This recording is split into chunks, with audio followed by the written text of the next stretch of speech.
My name is Craig and I'd like to welcome you to Audio Pamphlet. I've just been pulled over by the cops, probably because I'm outside of my 5Ks, but we'll see what happens. So I just thought I'd put the live stream on just in case. Hello Monica, Hi. how are you doing? Good, you? We're just from the Springvale Police Station. Sure. At the moment, we need to have a chat to you about a matter of incitement, so I need to place you under arrest for that, okay? Pardon? At the moment, you're under arrest for incitement. Have you guys been following me? You do not have to say I do anything, but anything you say to you may record and give evidence. Do you understand that? Do you understand that, Monica? No comment.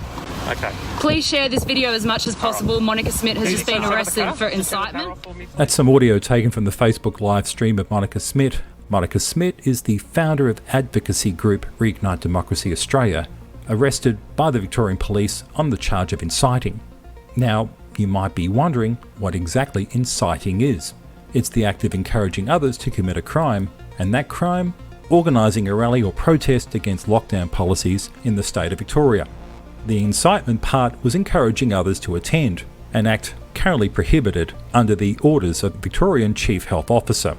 Monica Smit was jailed for 22 days after refusing the terms of her bail conditions that included excessive curfew, deletions of social media, and critical content on the Reignite Democracy Australian website. Smit later successfully appealed against these bail conditions in the Supreme Court of Victoria. Audio Pamphlet spoke with Monica Smit about the current declining standards of freedom in the state of Victoria, the most locked down location in the world due to COVID-19. One of the most striking elements to me from watching the confrontational videos that have been going viral here in the United States of the Australian lockdowns are the ones that involve the police either arresting members of the general public or at least heavily restraining them. In these videos, you'll hear observers or members of the public shout at the police, "This is not Australia," meaning this type of activity shouldn't be happening at all, yet right now, this is Australia. Monica, can you share with us your perspective? How did it get to this point? Well, being an Australian yourself, you would know that Australians are very, she'll be right attitude. We really have had a great lifestyle in Australia. It's been known around the world for being one of the freest, democratic, beautiful, safe countries. So I think that we were all naive to this happening in our country. So I think they took us off guard in that way. And we kind of saw things happening over the last decades, but no one really wanted to do anything about it because no one was really hurting. And now people are hurting. And this is what we're seeing with the protests. People have just had enough and they're taking to the streets. But the problem is the heavy hand of the police have definitely worked in some respect to stop protests. So that's kind of a sad thing in one way, but also understandable in another way. People used to bring children to protests, but now it's absolutely not a place for a child. And some would even argue that it's not a place for women. It's that dangerous now. It basically looks like a battlefield. That there's people giving each other, legs up to get over fences, to get away from the police, and people are now having to bring goggles and helmets and umbrellas. There are pictures of people being shot 6 times in the back with rubber bullets. Now, if you're being shot in the back, that means you're walking away from the police, not towards them. This sort of heavy-handedness should be to disperse the crowd, not to shoot them while they're going away. And then you would also have seen some footage of a 70-year-old woman being knocked to the ground and then sprayed with pepper spray after being on the ground already. So it seems like the directions from higher up, the police commissioner, and perhaps even the premier, is not to disperse the crowd. It's to scare them and it's to make them think that it's no longer safe to protest. And that, we have tried to negotiate with the police. So I have called them myself. I have a liaison high up in the police force. And I said, the first time they used these rubber bullets, I was extremely distraught. And I went to the police station, I called the police and I said, we've got to negotiate with the freedom movement because it's getting bigger and bigger every day. So can we negotiate? And I said, maybe we can have one day a month where we can exercise our basic human rights of protesting. And she said, but there's a pandemic. And I said, yeah, but human rights. And she's like, yeah, but there's lockdowns. And I'm like, yeah, but human rights, there's no negotiation. So it's a pretty scary time. And I would say, Craig, that I want to put it on record, and I have plenty of times, that someone is going to die if this continues. I don't know who. I don't know whether it's a police member or a protester, but it is so violent that mistakes can happen, and these rubber bullets are not safe. I know for a fact that people have gone to hospital afterwards, and, if it was 10 centimeters in any other direction, they would have died, and they have internal bleeding. So it's very disproportionate to the threat of the protesters, because the protesters, more or less 95% of them, are peaceful. Of course, 5% of them probably go there to have a bit of fun because they like violence, but you get that in any big crowd. Well, Western socio-political tolerance could have attributed to this, and such societies tend to put up with political adversities, or at least wait until the election to express their disapproval with their governments by speaking through the ballot box. Yet in other societies, you'll see hostilities erupt, like, say, an Arab Spring, or the public stands up to unreasonable administrative rulers. Considering how far away the next election is, which is in November 2022, and zero chance of Premier Dan Andrews calling an early election, this becomes the stuff of uncharted waters. Yet, like you said, there's a sizable amount of the population too afraid to express their disapproval. Monica, what do you think is holding the public back from saying enough is enough? Well, Australia only has 26 million people, and we're really spread out. So we're not a protest culture. And I think we've also been taught somehow in our schooling to not be patriotic either. It's kind of racist to be patriotic, and people get scorned at. So I think the amount of people causes an issue, and location causes an issue. But also, we're so engrossed with our own lives. We're very family orientated and socially orientated that we just stick to our bubbles. And like I said, we just don't act until we're really up against the wall. And you're right, Australians have not fought back the way that we could or should have.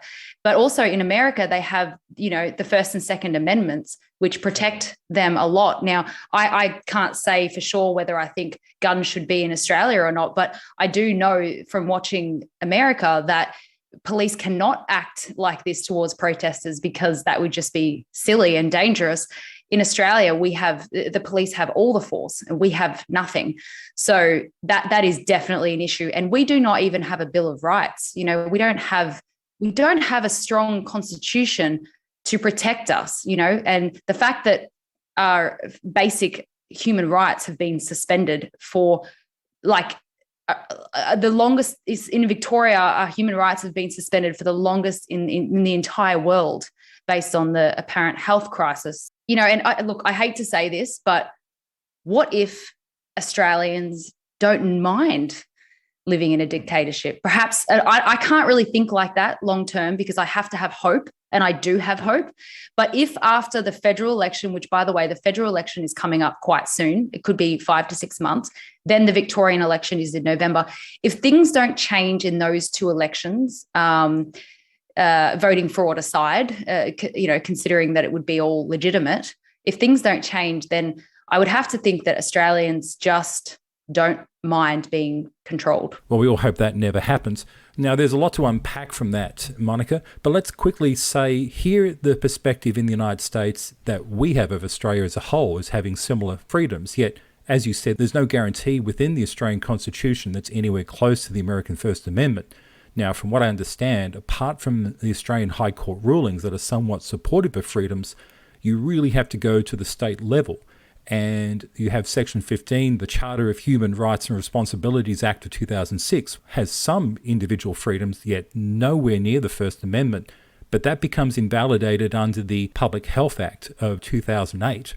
And those provisions seem to have added an extra ruler in the state of Victoria in the form of Victorian Chief Health Officer Brett Sutton, who is now like a Fauci mini-me and has doubled down on COVID restrictions and certain powers. Monica, can you elaborate on this situation? Yeah, so the state of emergency, when that is enacted, it's supposed to be when there is a disaster, so that the government don't have to go through all the checks and balances that they would usually have to, which is the voting and the legislation. It takes time. The state of emergency is great in a situation when it's really needed. And it used to only be allowed to be 3 months. And they've just changed everything. And we have been in a state of emergency now for 16 months, maybe 17 months. And the problem with the state of emergency is, someone put it to me this way, is it's lazy leadership, because you don't have to get the majority of votes for a lot of decisions, and no one is accountable to anything. We don't have proof of the policies, why they made policies that they made, etc. And then on the police side of things, I just spoke to a police officer the other day who was actually encouraging me in what I was doing. And he said, I said to him, can't you conscientiously object to the orders given to you by the government? Because the police and the government are two separate entities. The police can make decisions of their own. He said, yes, normally we can, but because of the state of emergency, it takes our control away as well. So it's a really difficult situation just because of the state of emergency. And because of that, the public health order, it just gets changed whenever they want it to. So they just make amendments. They don't really tell anyone. They just announce it on TV that now this is the case, and now this is the case, and now this is the case. Currently, because I'm on bail conditions, I have to follow what we call the Chief Health Officer directions, which is made possible by the Health Act. If I get caught breaching any of those whatever you want to call them directions, I'll go to jail. I'll go to jail for 3 months. So that's how the system has been broken down. It's this constant state of emergency. Now, this is what I find so surprising. Premier Dan Andrews, even under the Australian political Westminster system, is the type of leader who would have been thrown under the bus by his own party through a leadership challenge or a vote of no confidence. And you'd think that would have happened after the fourth lockdown or even after the wastewater lockdown excuse. Yet here you are 6 lockdowns later. Is there room under the bus before the next election in November 2022? Look, if that hasn't already happened, it probably won't. However, the New South Wales Premier, Gladys Berejiklian, she resigned recently, and her right-hand man resigned as well. So there's definitely an element of the house of cards falling down. And so it's possible that something big would happen and Daniel Andrews would have to step aside, but then someone else would go in his place who would be probably just as bad. However, it would still be a win. And in Australia, we can't have citizen-held referendums. So even if we had 1 million signatures asking for a re-election, we can't make that happen. So, and the Attorney General, who is, to your audience, basically the messenger of the Queen, she could actually, I think it's a she, yeah, it is, could actually fire Daniel Andrews, but, you know, she's not doing that. So I think we're going to have to wait till November, unfortunately. I've resigned myself to that concept. And just on another note to our audience, the other messenger of the Queen that comes to mind right now is the late Governor-General Sir John Kerr, who in 1975 sacked the Prime Minister of Australia, Gough Whitlam. And probably that's the moment we all realised the leader of Australia was actually the third banana to the Queen. So, Monica, who do you think can step up and say enough is enough and get the public galvanised around them? The only one who's been speaking out about this has been MP Craig Kelly from the United Australian Party, who just recently announced a collaboration with your movement, Reignite Democracy Australia. Monica, what can you tell us about this? So Craig Kelly is definitely the strongest voice in Australia when it comes to changing things from within Parliament. Obviously, he's been censored off Facebook, YouTube, etc. Now, he's recently collaborated with Clive Palmer, who runs United Australia Party. So Craig Kelly used to be an independent. Now he's under Clive Palmer. And the magic about this is that Clive Palmer has lots of money, and sometimes you need money to get things done. Craig Kelly has expertise. He's been a member of Parliament for several terms, and he's passionate, and he's a real Aussie, okay? So he's not a cradle politician, as you would say. And then now joining Reignite Democracy Australia, we have on the ground people, passionate people. So I think it's a winning team. The media out there have said it's the winning team, more or less. They're quite scared of this collaboration, actually, which is a compliment. But I would say that we are in a unique position in Australia to have a major shift in Parliament. I'm talking historic. You know, imagine in one campaign getting more than half of Parliament and changing the whole landscape politically. And I absolutely believe that this is possible with Craig Kelly as the leader. It would be a protest vote, and I will tell your audience that Craig Kelly's and the United Australia Party have the most members of any political party in Australia and potentially in Australian history. So that goes to show that there is absolutely a chance for history to be made in the next federal election, which is 5 to 6 months away. So we won't have long to wait to see. And I'm so excited to see what happens. If he can't do it with the support of Clive and with my group, I don't know who else could. Well, there's been a term that's been thrown upon you, which is being an anti-vaxxer. And another snarky one I read was former wannabe reality TV star turned anti-vaxxer. And that one made me laugh, courtesy of Fairfax Media's The Age newspaper. And to me, from what I can tell, the term anti-vaxxer has become like a lazy generalisation that the Australian press uses against anyone that poses the view outside of the COVID vaccination being the only salvation to overcoming COVID.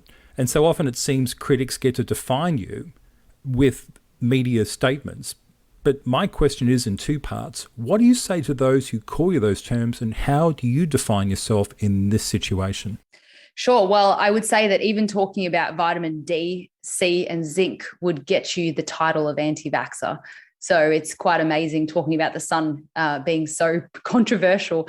But yes, so I have very clearly on my website that we are not anti-vax and that we are just pro-choice. We've never spoken about any other vaccine ever, not once. So it is a lazy term to generalize, and we are taking legal action against some of these publications, not because I really care that they're lying about me, but because they shouldn't get away with it. And the only reason they do is because people don't have the funds or the time or can't be bothered to fight it. But if I can make an example of one of these big media outlets, then the others might think twice before lying about me. It's right there on the About Us section. And I've even said to journalists at events, I've said, put it on record, I'm not an anti-vaxxer. If you write it in your article, you're lying. And they write it. They just write it. So I would class myself as a freedom of choice. What happened to my body, my choice? The lefties love that term when it comes to abortion.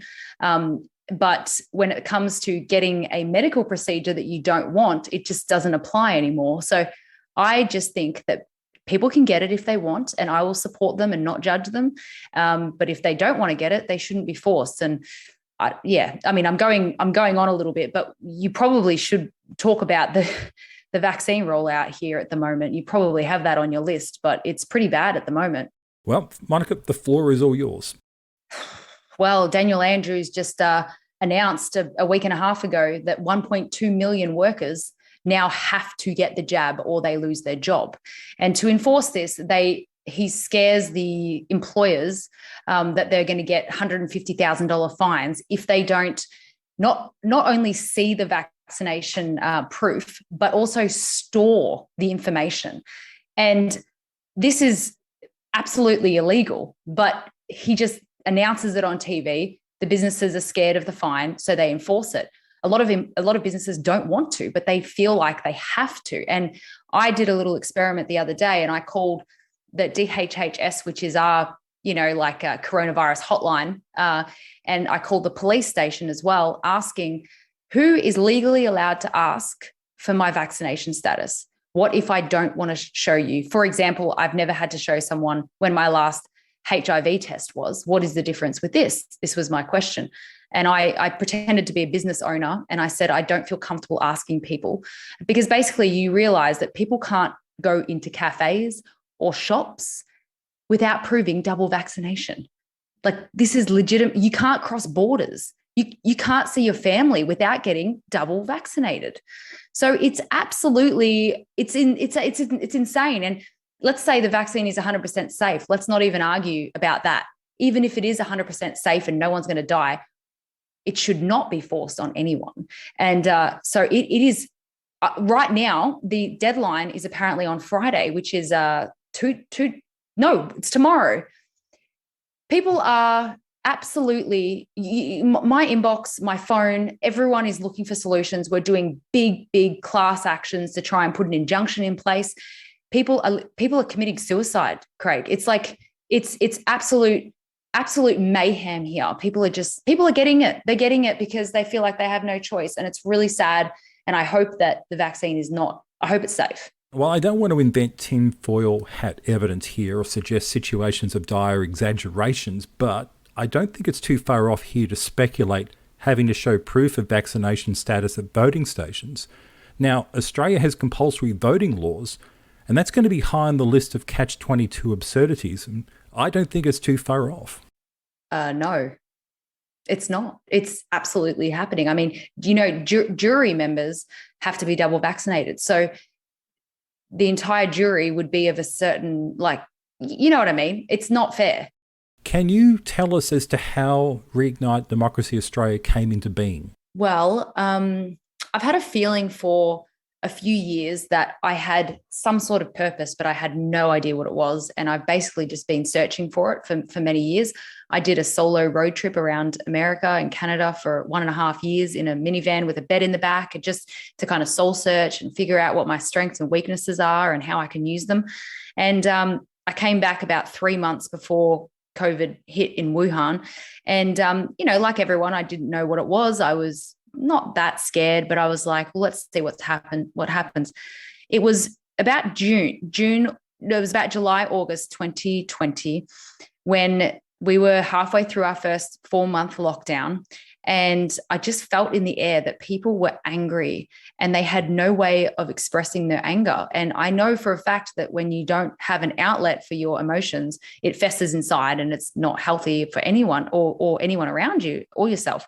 So I came up with the idea of a live stream protest. So basically I had 4 speakers on, and I got people to comment in the comments section and say what their grievances were with the government or the whole situation. And I collated that data into subject headings, and I presented that in an easy to see way. And I sent it to all the members of parliament. So that live stream was the first thing I ever did on this topic. And it had 1,500 live viewers, which in Australia is a lot. I've never even had a live stream that big since. So it was like this incredible catapult into what is now a really successful organisation to make the government accountable. Obviously, when COVID is over, we hope to lobby for different topics. But so I started RDA basically to give people an avenue to express themselves because we were no longer allowed to protest. So that's where it all started. One of the aspects I noticed is Victoria right now is very similar to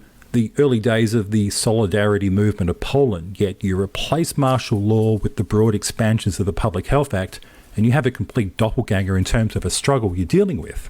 Yeah, and I didn't know anything about politics. I barely even knew the Prime Minister's name when I started this. So it's really happened organically. And I seem to have, some sort of natural skill for putting people into action. So basically everything we do is based on action, getting out and talking to people and giving people tools to connect with each other. So we have over 100 community groups around Australia that meet up regularly.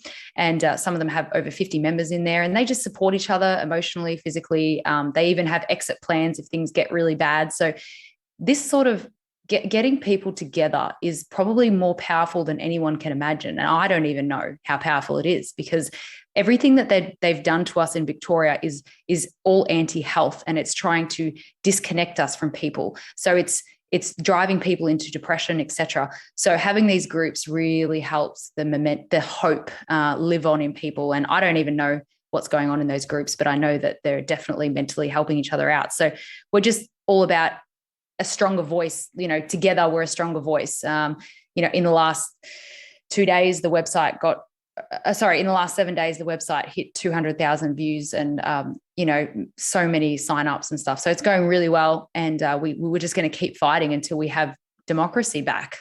Monica, I'd like to ask about the broad expansions of the Chief Health Officer under the Public Health Act and the terms that was used to arrest you and others for inciting, which is basically organising a protest.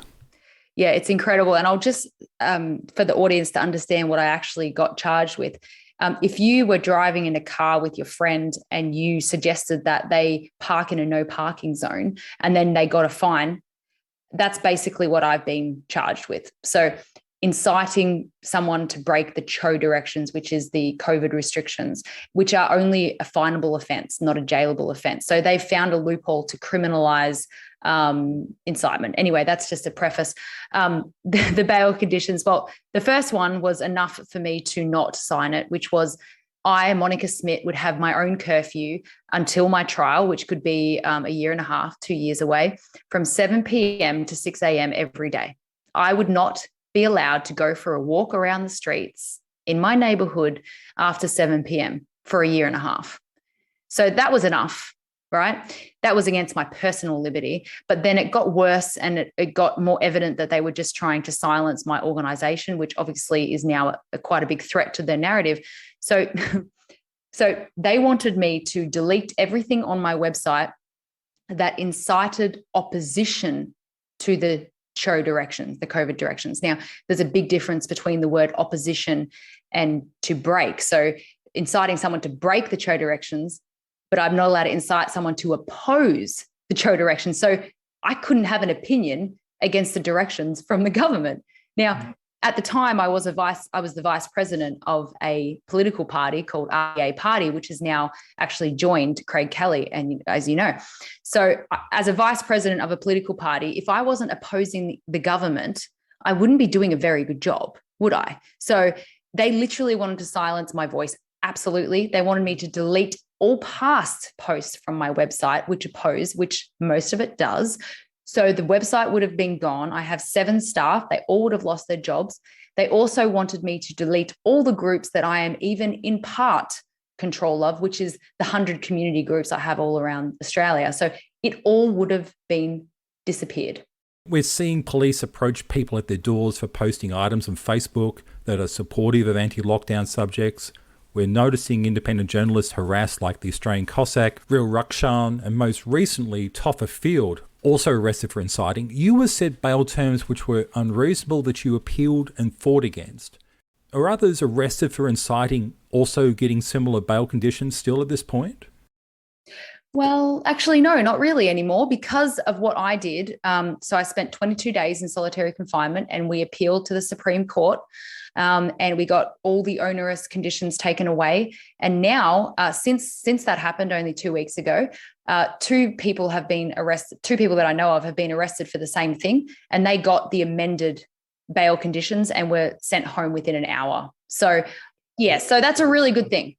My final question, Monica, is if people here in the United States or anywhere around the world wanted to offer their help or services or provide donations, what could they do to help Reignite Democracy Australia right now? Look, I'd really love to duplicate what we've done here with Reignite Democracy and make it Reignite Democracy United States, USA. So if there's someone who has the passion and the time to take on that, I'd love them to get in touch with me. But secondly, in terms of funding, we're actually doing quite well. They raised a lot of money for my defence fund, in fact, more than we need. So we'll be able to repurpose that for new cases that will hopefully set precedents. So I wouldn't really ask for money unless someone feels really inclined to, and then they can donate on the reignitedemocracyaustralia.com.au website. But you know what I would say is we can't protest in Australia because it's deemed illegal. So I will tell your audience that in the next month or month and a half, there will be a global event in support of Australia to go to your Australian embassy or consulate and basically protest on our behalf. So I would love you to push that out as much as you can. But also the last thing I will say is I came up with a quote when I was in prison, and that is that during times of psychological warfare, collective courage of conviction will be our strongest weapon. And what I mean by that is that everything that they are doing to us right now is trying to break our mind, body, spirit so that we're just malleable, you know? So I would say that if every single person could reach inside themselves and find the strength that is already there, or just a little bit more strength than they currently have, and start practicing how to voice themselves, even in their small circles. It doesn't have to be a big thing. Not everyone's going to go to prison to prove their point, and not everyone should. But in your own way, in your own lives, try to find out where your lines are and where you're not willing to go and where you are, and just build your courage of conviction. Because I think if collectively we have more courage of conviction, I think that the whole world would be a better place. Well, Monica, thank you so much for speaking with us today. We can find RDA's website online at reignitedemocracyaustralia.com.au and through the usual social media suspects. Monica, please stay safe. Thank you so much for speaking with us today. I will. Thank you so much for having me. And so we come to an end of Audio Pamphlet. Thank you to Monica Smit and also to our producer Norman Goodwin. My name is Craig. Thanks for listening. Stay free.